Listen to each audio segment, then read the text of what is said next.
नमस्कार बच्चों। अभी तक हम ऑर्गेनिक केमिस्ट्री में बहुत सारी चीज़ें पढ़ते आए हैं। आज पढ़ेंगे हम एल्किल मूलक या एल्किल रेडिकल या एल्किल समूह जिसको कहते हैं एल्किल ग्रुप के बारे में पढ़ेंगे। ठीक है, क्योंकि ऑर्गेनिक केमिस्ट्री में एल्किल ग्रुप्स का बहुत ही बड़ा योगदान है, क्योंकि बहुत सारे फंक्शनल ग्रुप्स इन्हीं एल्किल रेडिकल्स के साथ मिल करके, उनके साथ लग करके ये क्या बनाते हैं, कोई ना कोई कंपाउंड बनाते हैं। ठीक है, जिनकी एक अपनी प्रॉपर्टी होती है। तो अब ये एल्किल मूलक क्या होते हैं, आज हम इसके बारे में जानेंगे। तो सबसे पहले तो हम देखेंगे इसका डिफिनीशन क्या है, एल्किल रेडिकल्स का कैसे इसको डिफाइन करेंगे। तो एल्किल जो ग्रुप है ना, एल्किल रेडिकल जो है ये एल्केन से यानी किसी भी एलिफैटिक हाइड्रोकार्बन से एक हाइड्रोजन को जब रिमूव कर दिया जाता है तो जो शेष बचता है, ठीक है ना, जो शेष भाग बच जाता है उसका, उसी को एल्किल रेडिकल कहा जाता है। ठीक, और इसी एल्किल रेडिकल के साथ चाहे हैलोजन जोड़ दो, एल्डिहाइड जोड़ दो, ठीक है, अल्कोहल्स जोड़ दो, तो कोई ना कोई ऑर्गेनिक कंपाउंड बन जाता है, उसका फार्मूला बनता है। ठीक है, तो ये हमने डिफिनीशन लिखा हुआ है, ठीक है ना। आप चाहें तो इसको नोट भी कर सकते हैं कि the group are species obtained after removing one hydrogen atom from aliphatic or saturated hydrocarbon is called alkyl radical or alkyl group। ठीक है ना, यानी कि किसी संतृप्त हाइड्रोकार्बन से एक हाइड्रोजन परमाणु को निष्कासित करने पर प्राप्त समूह को एल्किल समूह या फिर एल्किल मूलक कहते हैं। और इसकी विशेषता ये होती है कि किसी भी एल्किल ग्रुप में, किसी भी एल्किल रेडिकल में कम से कम एक अनपेयर्ड इलेक्ट्रॉन जरूर होता है। ठीक है, तो ये है इसका डिफिनीशन। अच्छा, ज़रा इसको हम एक्सप्लेन करके देखते हैं कि मान लीजिए एल्केन, जब होमोलॉगस सीरीज हम लोग पढ़ रहे थे तो उसमें हम लोगों ने ये पढ़ा कि अगर ऑर्गेनिक कंपाउंड्स को, है ना, उनके ऑर्गेनिक कंपाउंड जितने भी हैं उनके मॉलिक्यूलर फार्मूला को बढ़ते हुए कार्बन की संख्या के आधार पर अगर व्यवस्थित किया जाए, है ना, तो एक सीरीज़ मिलता है जिसको कि होमोलॉगस सीरीज़ कहा जाता है। ठीक, और होमोलॉगस सीरीज़ में जितने भी ऑर्गेनिक कंपाउंड्स होते हैं वो क्रम से आए हुए जो पास के दो ऑर्गेनिक कंपाउंड्स के मॉलिक्यूलर फार्मूला होते हैं उनमें CH2 का अंतर होता है, एक CH2 का डिफरेंस ज़रूर होता है। ठीक है ना, तो इस तरह से ऑर्गेनिक कंपाउंड्स का बहुत सारा सीरीज़ है। ठीक है ना, बहुत सारी श्रेणियां हैं जिसको कि होमोलॉगस सीरीज़ कहते हो, अलग अलग ग्रुप के, अलग अलग, जिसमें अलग अलग फंक्शनल ग्रुप होते हैं। किसी एक पर्टिकुलर फंक्शनल ग्रुप का, है ना, अलग से सीरीज़ है, अलग होमोलॉगस सीरीज़ है, किसी एक अलग फंक्शनल ग्रुप का अलग होमोलॉगस सीरीज़ है। ठीक है ना, तो इस तरह से बहुत सारे ऑर्गेनिक कंपाउंड्स के होमोलॉगस सीरीज़ प्राप्त किए गए हैं, जिसमें से कि एक एलिफैटिक है ना। जब हम क्लासीफाई कर रहे थे ऑर्गेनिक कंपाउंड्स को तो एलिफैटिक हाइड्रोकार्बन्स के बारे में हम लोगों ने जाना कि एलिफैटिक हाइड्रोकार्बन्स क्या होते हैं। ठीक है, और ये एलिफैटिक हाइड्रोकार्बन्स, ठीक है, ये है एलिफैटिक हाइड्रोकार्बन्स। ठीक, ये तीन तरह के होते हैं, दो तरह के होते हैं बेसिकली, है ना, एक सैचुरेटेड हाइड्रोकार्बन्स और दूसरा अनसैचुरेटेड हाइड्रोकार्बन। तो सैचुरेटेड हाइड्रोकार्बन्स को we all know that we say that alkane. ठीक है ना, saturated hydrocarbons are also known as alkane in IUPAC system, यानी कि IUPAC सिस्टम में जो सैचुरेटेड हाइड्रोकार्बन है उनको एल्केन कहा जाता है। ये एलिफैटिक कंपाउंड्स भी कहे जाते हैं, ऐसा हम लोग पढ़ चुके हैं। ठीक, तो इसी एल्केन से कह सकते हैं कि इसी सैचुरेटेड हाइड्रोकार्बन से एक हाइड्रोजन को रिमूव कर देने के बाद, एक हाइड्रोजन परमाणु को निकाल देने के बाद जो कुछ भी बच जाता है शेष, वही क्या होता है, ये एल्किल ग्रुप या एल्किल रेडिकल होता है। ठीक, जैसे अब हम देखते हैं, मान लीजिए कि इस एल्केन से एक हाइड्रोजन जब निकल गया, ठीक, तो अब जो बचेगा वो क्या बचेगा, एल्किल बचेगा। यहाँ पे एक चीज़ और मैं लिखना चाहूँगा, मैं नाम बता दूँ कि इसको मिटा करके फिर से बताते हैं। ठीक है, कि in IUPAC system alkyl radicals are named by removing suffix in from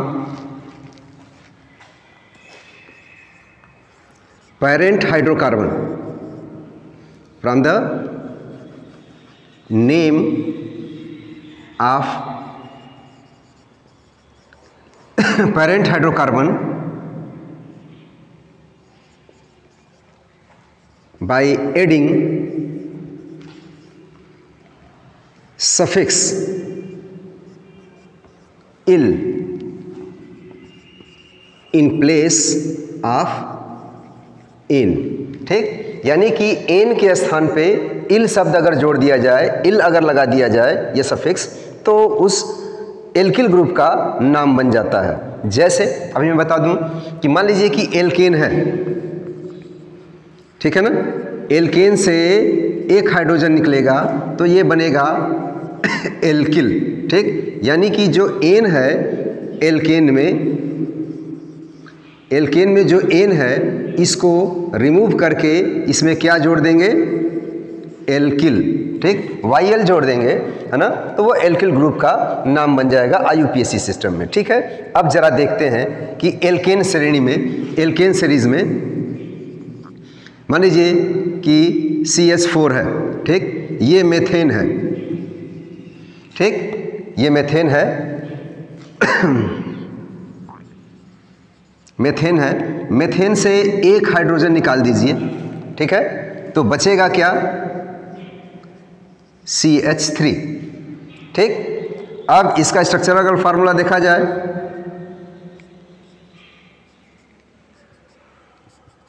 जाहिर सी बात है कि इस कार्बन के चारों इलेक्ट्रॉन जो sp3 हाइब्रिडाइज्ड हैं, ठीक है ना, ये हाइड्रोजन के एक एक इलेक्ट्रॉन के साथ आपस में शेयरिंग करेंगे और कोवेलेंट बॉन्ड बनाते हैं, सिंगल बॉन्ड बनाते हैं, कोवेलेंट बॉन्ड। ठीक है ना। ठीक, तो अब एक हाइड्रोजन ये तो बन गया, ठीक है, ये तो बन जाता है, लेकिन ज्यों ही ये एक हाइड्रोजन निकालेंगे इसका एक इलेक्ट्रॉन निकलेगा बाहर। ठीक है, एक इलेक्ट्रॉन बाहर निकलेगा, ठीक है, हाइड्रोजन के साथ साथ। तो अब ये क्या हो जाता है,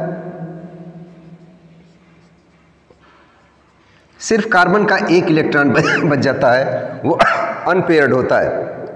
ठीक है, तो किसी भी रेडिकल में, किसी भी एल्किल रेडिकल में एक अनपेयर्ड इलेक्ट्रॉन जरूर होता है।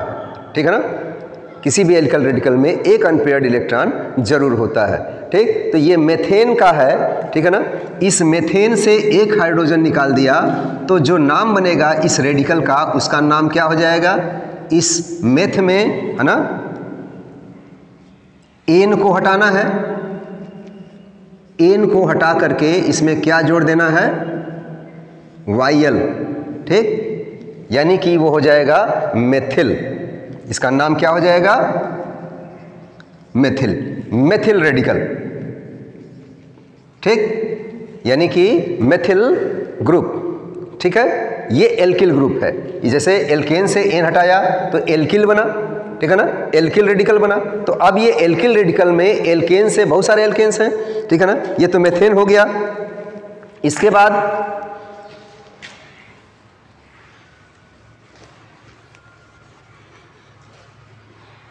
मान लीजिए एथेन है, C2H6, इससे एक हाइड्रोजन निकाल दीजिएगा तो क्या बनेगा, C2H5।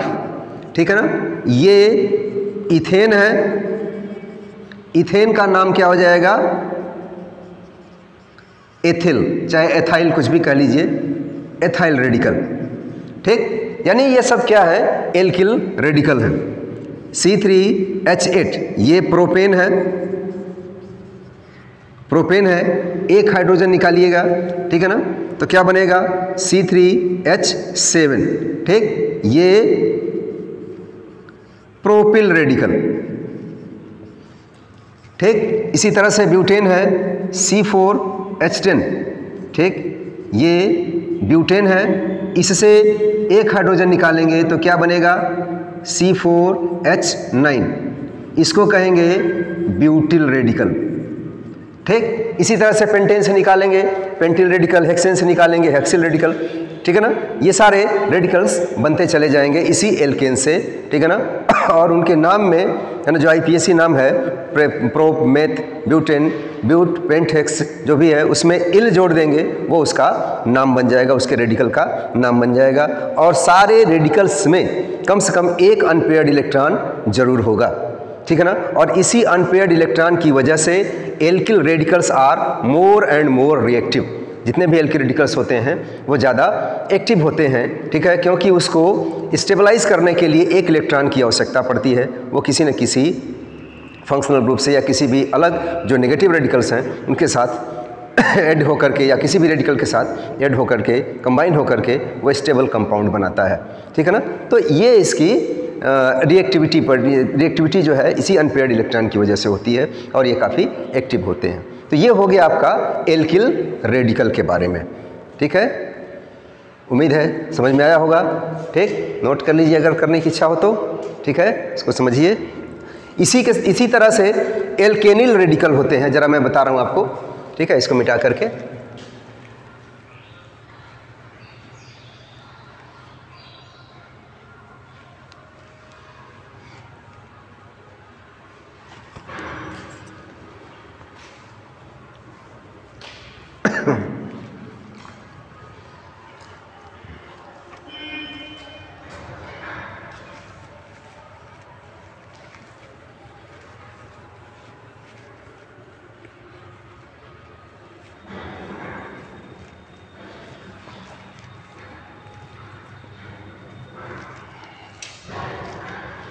ठीक है, ये है एल्केनिल रेडिकल्स, ठीक।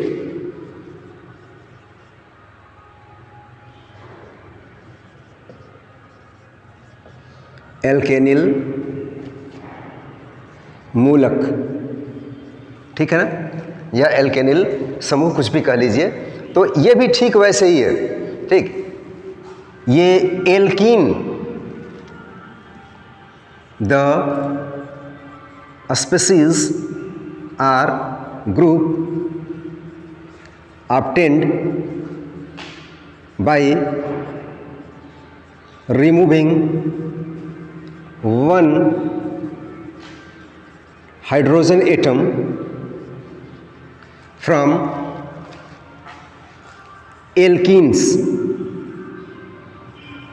is called एल्केनिल रेडिकल, ठीक है ना।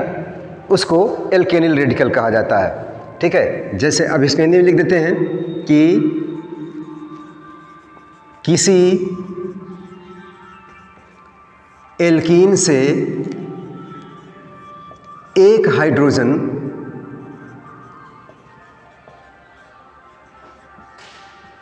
निकाल देने पर प्राप्त मूलक एल्केनिल मूलक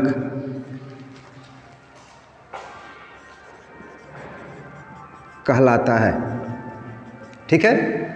अच्छा, अब चूंकि ये किसी एल्कीन से निकालने पर बनता है और आप जानते हैं कि सभी एल्कीन में डबल बॉन्ड होता है, ठीक है, कम से कम एक डबल बॉन्ड जरूर होता है, ठीक। क्योंकि अभी जब हम लोग क्लासिफाई कर रहे थे, ठीक है ना, तो हम लोगों ने देखा ये ऑर्गेनिक कंपाउंड का जो प्रीवियस पढ़ा उसमें हम लोग जाने कि जो भी एल्केन्स होते हैं, है ना, उनमें सभी कार्बन्स के बीच क्या होते हैं, सिंगल बॉन्ड होते हैं। लेकिन एल्कीन में क्या होते हैं कि कम से कम एक डबल बॉन्ड जरूर होगा, एक द्विबंध जरूर होता है, ठीक है ना। तो उसी एल्कीन में एल्कीन सीरीज के किसी भी कंपाउंड से, ठीक, जो एल्कीन सीरीज है उसके किसी भी कंपाउंड से, किसी भी यौगिक से एक हाइड्रोजन परमाणु निकाल देने पर जो स्पीशीज शेष रह जाता है उसको एल्केनिल मूलक या एल्केनिल ग्रुप कहा जाता है, ठीक है। और सबसे पहला एल्कीन सीरीज का जो कंपाउंड होता है वो क्या होता है, एथिलीन होता है, आपने पढ़ा है, ठीक है। तो मान लीजिए ये, ठीक, डबल बॉन्ड C, ठीक है, ये H है, यानी कि C2H4, ये क्या है, एथिलीन है, ठीक है ना, एथिलीन है, ठीक, या इसको एथीन कहा जाता है, IUPAC सिस्टम में एथीन कहा जाता है, ठीक है ना, एथीन कहा जाता है।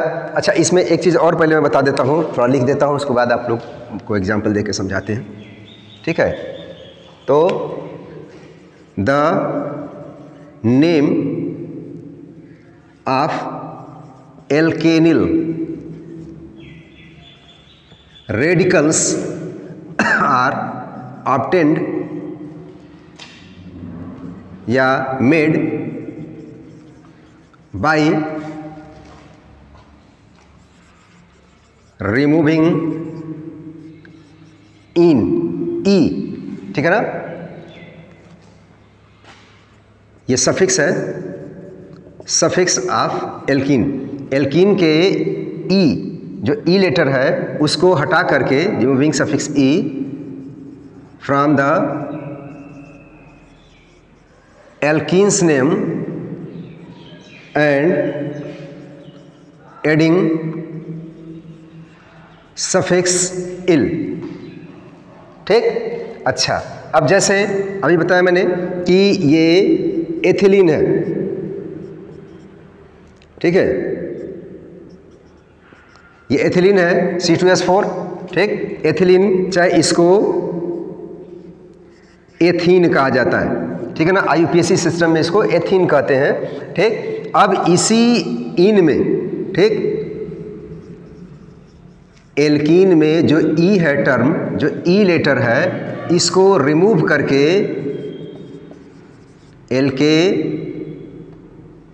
आइल YL जोड़ देते हैं इसमें, इसके सफिक्स में, इसके नाम में एक YL सफिक्स जोड़ देते हैं, तो क्या बन जाता है, एल्केनिल रेडिकल बन जाता है, ठीक है ना, रेडिकल बन जाता है। उसी तरह से ये एथीन है, तो एथीन के नाम में इसके एक हाइड्रोजन निकाल देते हैं, ठीक है ना, तो बचेगा क्या, अब ये क्या बनेगा,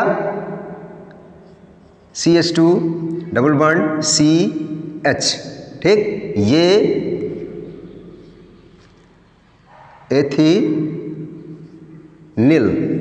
ठीक है ना, एथिनिल रेडिकल, ठीक है ना, एथिनिल रेडिकल बनेगा, ठीक। इसी तरह से मान लीजिए CH2 double bond CH CH3 है, ठीक है ना, ये C3H6, ये प्रोपीन है, क्या है, प्रोपीन है, ठीक। इस प्रोपीन से एक हाइड्रोजन निकाल देते हैं, ठीक है, तो बनेगा क्या, CH2 double bond CH CH2, ठीक, इसको प्रोपेनिल रेडिकल कहा जाता है, ठीक है, प्रोपेनिल रेडिकल, इसको ट्राइवियल नेम में एलिल रेडिकल भी कहा जाता है, ठीक है, एलिल रेडिकल। इसी तरह से ब्यूटेन है, ब्यूटीन है, अगर मान लीजिए C4H8 है, ठीक है, तो ये क्या हो जाएगा, CH3 CH double bond CH CH3, ठीक है ना, ये 2 ब्यूटीन है, ठीक। इससे एक हाइड्रोजन अगर निकाल देंगे, 1 हाइड्रोजन, तो क्या बनेगा, CH3 CH double bond CH CH2, ठीक है ना, ये ब्यूटेनिल रेडिकल, ठीक, ब्यूटीन से एक हाइड्रोजन निकाल लेने के बाद ये ब्यूटेनिल रेडिकल, ये रेडिकल भी काफ़ी एक्टिव होते हैं, बहुत एक्टिव होते हैं, और इनमें भी अनपेयर्ड इलेक्ट्रॉन होता है, जिसकी वजह से इनकी रिएक्टिविटी ज़्यादा होती है, ठीक है। तो ये एल्केनिल रेडिकल है, ठीक है। इसी तरह से एल्काइनाइल रेडिकल्स भी होते हैं, यानी कि किसी भी एल्काइन से एक हाइड्रोजन निकाल देने के बाद जो स्पेसीज मिलता है उसको एल्काइनाइल रेडिकल कहा जाता है, ठीक। और सबसे पहला जो होता है वो एसिटिलीन होता है एल्काइनाइल में, ठीक है ना, यानी कि ये एसिटिलीन श्रेणी में, एसिटिलीन ग्रुप में, ठीक है, वो क्या होता है, एल्काइनाइल रेडिकल कहा जाता है, ठीक है। अच्छा, पहले इसको समझिए, आप बता देते हैं अभी।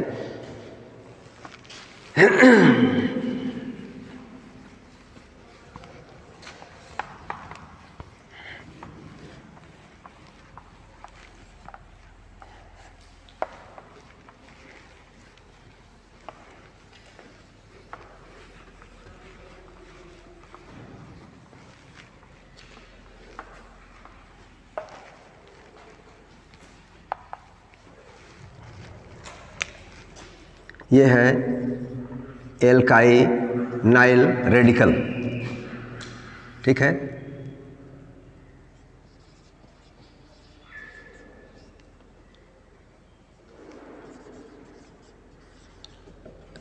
एल्काइनाइल रेडिकल क्या होते हैं? किसी भी एसिटिलीन श्रेणी के जितने भी मेंबर्स होते हैं, है ना, ये एसिटिलीन ग्रुप के जितने भी मेंबर होते हैं, ठीक, या कह सकते हैं IUPAC सिस्टम में एथाइन ग्रुप के, एथाइन सीरीज़ के जितने भी सदस्य होते हैं, उनमें से एक, उनके मॉलिक्यूलर फार्मूला में से एक हाइड्रोजन को निकाल देने पर जो ग्रुप या जो स्पेसीज शेष बच जाता है उसको एल्काइनाइल रेडिकल कहा जाता है, ठीक है ना। तो सबसे पहला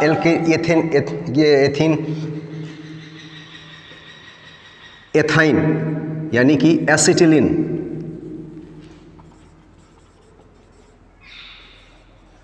ठीक है ना, एसिटिलीन, ठीक। तो एसिटिलीन ग्रुप में यानी कि एथाइन ग्रुप में, है ना, सबसे पहला जो कंपाउंड होता है वो एसिटिलीन होता है, ठीक, C2H2, ठीक, यानी कि C ट्रिपल बॉन्ड H, ठीक। ये मॉलिक्यूलर फार्मूला होता है, इसका स्ट्रक्चरल फार्मूला है, ठीक है। इससे एक हाइड्रोजन को अगर निकाल देते हैं तो जो ग्रुप बच जाता है वो क्या बचेगा? HC ट्रिपल बॉन्ड C, ठीक है ना। ये एसिटिलीन है यानी कि एथाइन है, ठीक। इस एथाइन में ई शब्द, जो ई टर्म है, जो ई लेटर है ना, उसको रिमूव करके आइल जोड़ देते हैं। जितने भी कंपाउंड होंगे इस सीरीज के सब में आइल जोड़ देंगे तो वो उसका नाम बन जाएगा, यानी कि एथाइनाइल रेडिकल, ठीक। ये एथाइनाइल रेडिकल है यानी कि एल्काइनाइल रेडिकल, ठीक है। यानी कि एल्काइन से, इन एल्काइन सीरीज से ई शब्द यानी कि ई टर्म, ये ई लेटर हटा देने के बाद जो है आइल जोड़ देने के बाद, आइल जोड़ देते हैं, वो सफिक्स है आइल जोड़ने के बाद एल्काइनाइल रेडिकल के नाम मिलते चले जाते हैं। ये जो है एल्काइनाइल रेडिकल है। इसी तरह से, ठीक, CH3 C triple bond C2H2 C2 C3 3, ठीक है ना, हाँ CH, ठीक है। ये चीज़, ये प्रोपाइनाइल है, ठीक है ना, ये प्रोपाइन है, ठीक है ना, प्रोपाइन है, ठीक। IUPAC में सिस्टम में चूंकि 3 कार्बन है, इसमें ये प्रोपाइन है। इससे ये एक हाइड्रोजन को हटाइए, ठीक, एक हाइड्रोजन को रिमूव कर दीजिए तो क्या बनेगा? CH3 C triple bond C। ये प्रोपाइनाइल रेडिकल है, ठीक है ना।